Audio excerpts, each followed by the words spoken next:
Yeah, so I think the federal budget that came out this week, has underlined really why we need to kick out Morrison. And, every trade unionist and anti-racist, anti-sexist, climate activist, basically progressive people in general, we're going to celebrate if Scott Morrison and the Liberals are kicked out in this year's election, which is probably less than 2 months away or something like that, sometime in May. But it's going to be another one of those elections where people are voting against the Liberals and not so much for the Labor opposition. Because Labor under Anthony Albanese is trying to minimise its differences with the coalition, with only a few exceptions, like Labor's commitments to give permanent protection to refugees on temporary visas, or they're also saying they'll rely less on outsourced consultants in the public sector. But on the big political issues, there's very little difference between Liberal and Labor.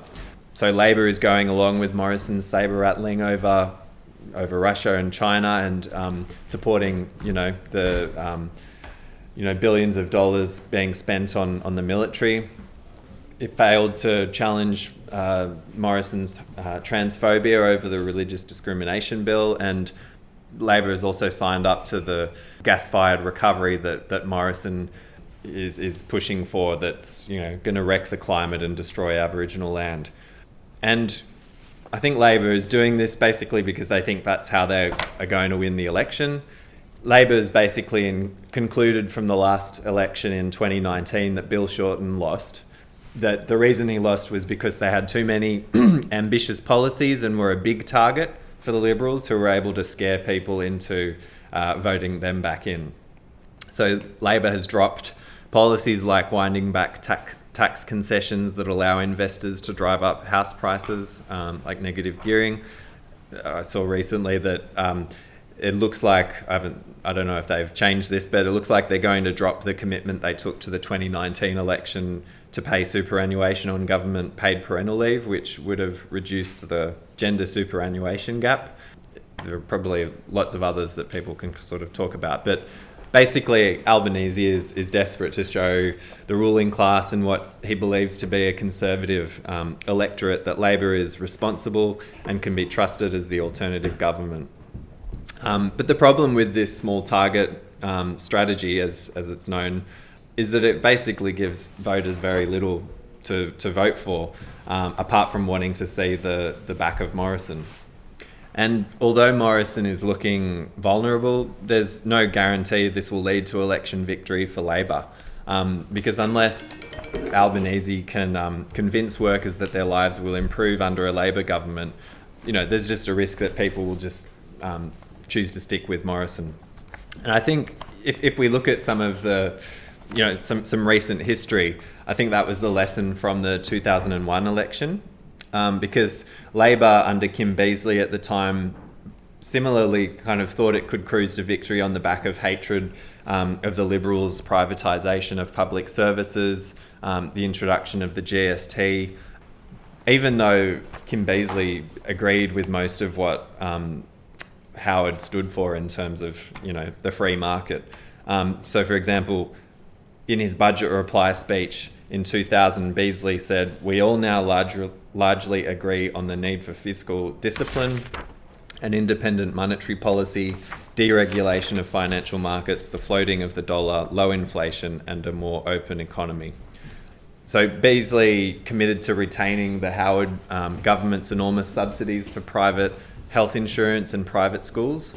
And it looked like that strategy, that small target strategy might have worked, because Labor was leading in the polls until the Tampa crisis, the September 11 terrorist attacks, and the invasion of Afghanistan just totally shifted the focus around what the key political issues were. And similar in some ways to now, and in order not to stand out and differentiate itself, Labor responded to those events basically by backing Howard almost uncritically. So from 1999, racism against refugees was a defining feature of the Howard government. And, he was really scapegoating, Aboriginal people, refugees, using racism to distract people from his very unpopular, free market policies like the GST and privatisation of Telstra, things like that. But in August 2001, when Howard sent the SAS to hijack the Tampa to stop refugees reaching Australia, Beazley backed Howard so Labor could not be accused of being soft on border protection.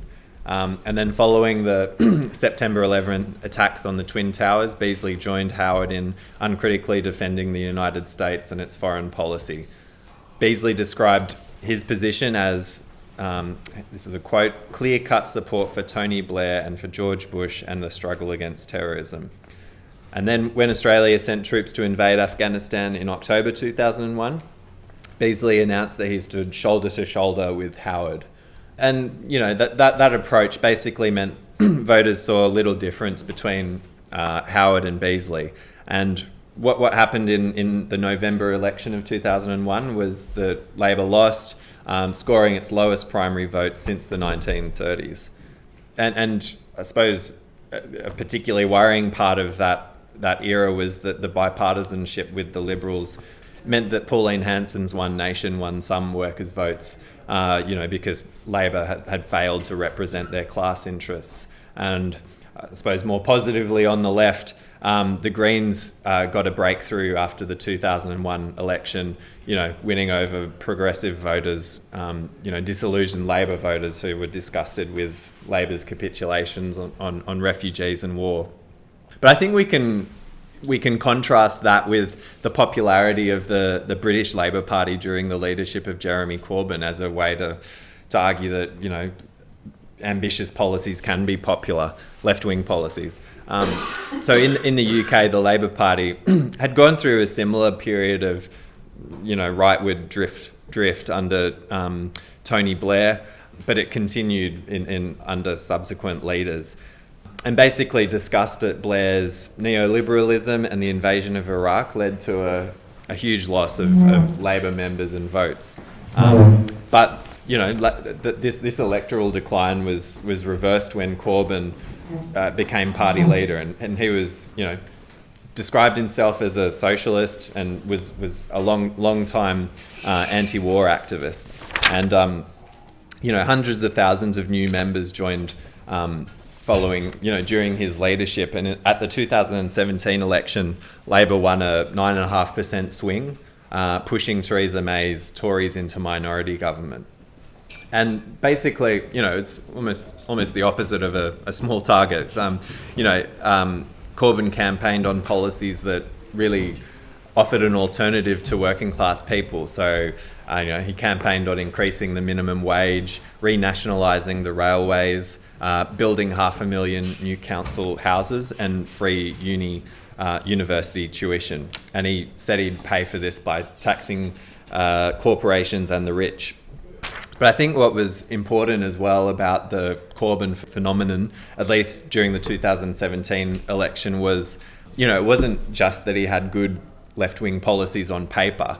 In that election campaign, he organised rallies that attracted, tens of thousands of supporters, and it contributed to, this insurgent mood and a sense that his policies could be won.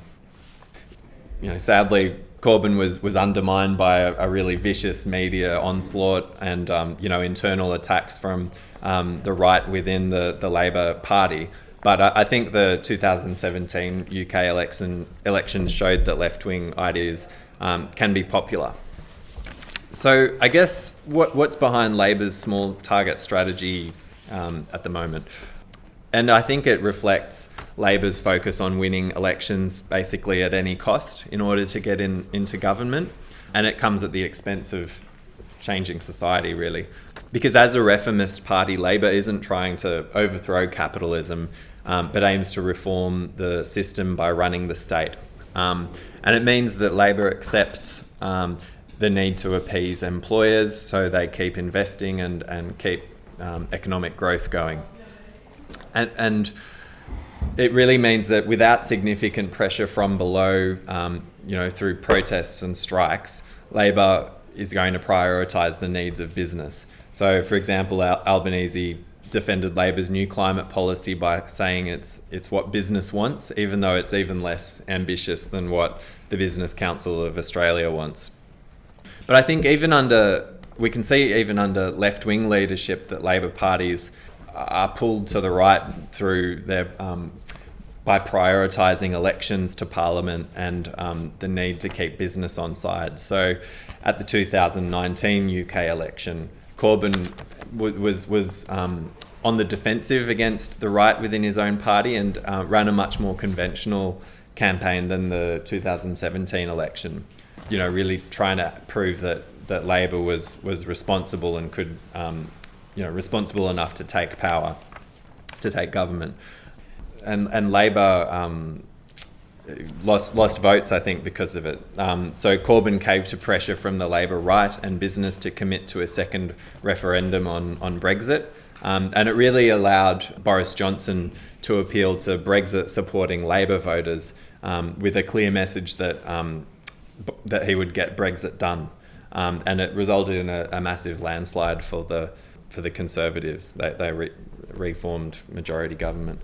So part of the electoralism is that Labor parties try to appeal to all sections of society to gain as many votes as possible, and that means also Conservative voters. And I think that explains why Labor didn't oppose Morrison's religious discrimination bill, fearing that, they'd alienate, the minority of homophobic and transphobic voters. But I think, as we saw in the 2001 election, the risk of that strategy is that it could turn away, it does turn away progressive voters by failing to challenge these conservative policies, while at the same time, conservative voters probably won't vote for Labor because they can vote for the Liberals anyway, who are even more conservative. And I suppose one of the worst parts about it is, even if Labor wins, committing to almost no change and having a small target strategy means we're going to have a very conservative Labor government if they win. So I think we really want to push Labor to represent the best parts of the Labor movement and its principles of solidarity and opposition to exploitation and oppression. Push the Greens to do that as well. Labor should stand on principle and try to win over more conservative workers of the need for progressive change by linking the need for change on issues like refugees and climate action to policies that appeal to their class interests, like boosting jobs, wages and services. We argue that Labor should attack Morrison in the areas he's weakest on, defending trans people, supporting union demands for the 25% increase for aged care workers. The pandemic has shown how terrible the situation is there, and crucially pledging serious action on climate change and a just transition for fossil fuel workers. But without really powerful union struggles and social movements putting those demands on Labor is pulled to the right by its electoralism that sees it chasing conservative votes and the competition over who will be the best party to run the capitalist state. The small target is a result of Labor being under not enough pressure from below. And this has been worsened over the last couple of years by union and left support for lockdowns, which has seen basically protests and strikes put on hold for the last 2 years. Because, what matters more than, who wins the elections really, although we're not indifferent to that, is the balance of class forces outside Parliament. And just to sort of finish, I suppose we did get a glimpse of that towards the end of the Howard government. There were massive anti-war protests in 2003, strikes and protests against work choices during the Your Rights at Work campaign. And also the refugee movement really pushed back Howard on his racism and his attacks on workers. And it did create the conditions for Labor to win a majority and Howard to lose his own seat in 2007.